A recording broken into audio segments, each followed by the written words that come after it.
Observons cette femme pécheresse dans Luc 7, 37, 38, 47, qui adora. Cette femme de la ville, lorsqu'elle sut que Jésus était à table dans la maison du pharisien, apporta un vase d'albâtre plein de parfums et se tint à ses pieds derrière lui. Elle lava ses pieds avec ses larmes, les oignit du parfum.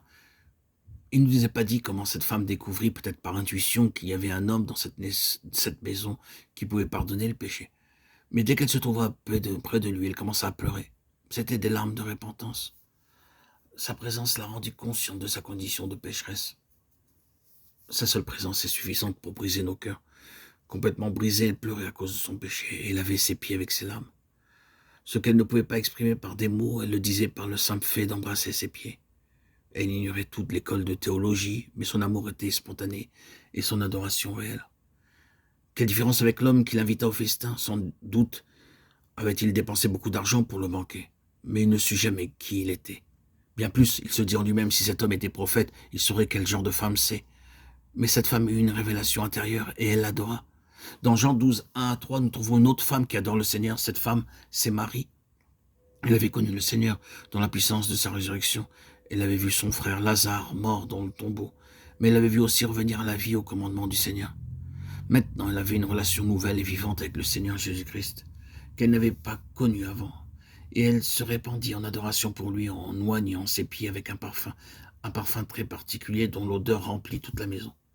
Au fur et à mesure qu'il travaille en nous, nous l'adorons d'une nouvelle manière. L'apôtre Paul était un homme qui avait vu beaucoup de miracles. Il avait eu des visions et vu des signes et avait même été ravi au troisième ciel. Mais son ardent désir était que je puisse le connaître lui et sa puissance de résurrection. Et non, Seigneur, fais-moi voir plus de miracles ou même donne-moi une autre occasion de visiter le troisième ciel. C'était un homme de Dieu qui voulait avant toute autre chose connaître Christ. Dans Matthieu 26, 2, 6, 7, nous voyons une scène d'adoration semblable bien que différente dans sa signification. Vous savez que la Pâque a lieu dans 2 jours et que le Fils de l'homme sera livré pour être crucifié.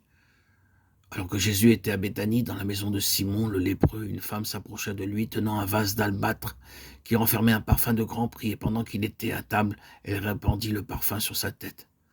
Lorsque Marie l'adora précédemment, elle avait auparavant oint ses pieds, c'était 6 jours pleins avant la Pâque. Mais là, c'est seulement 2 jours avant la Pâque. Et nous la voyons lui oindre la tête, parce qu'elle comprend qu'il est sur le point de mourir pour les péchés du monde entier. Puis vous trouvez la femme allant très tôt le matin au sépulcre pour oindre le corps du Seigneur Jésus-Christ.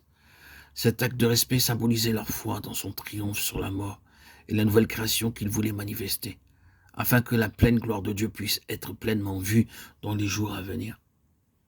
Maintenant, regardons finalement à une vision plus glorieuse qui nous est décrite dans Apocalypse 5, 11 à 14. C'est l'église glorieuse du Seigneur Jésus-Christ avec la multitude des anges, tous unis pour l'adorer. Et leur nombre était des myriades et des milliers de milliers. Ils disaient d'une voix forte, l'agneau qui a été immolé est digne de recevoir la puissance, la richesse, la sagesse, la force, l'honneur, la gloire et la louange. Apocalypse 5, 11, 12. C'est une vision du travail du service parfait dans le ciel.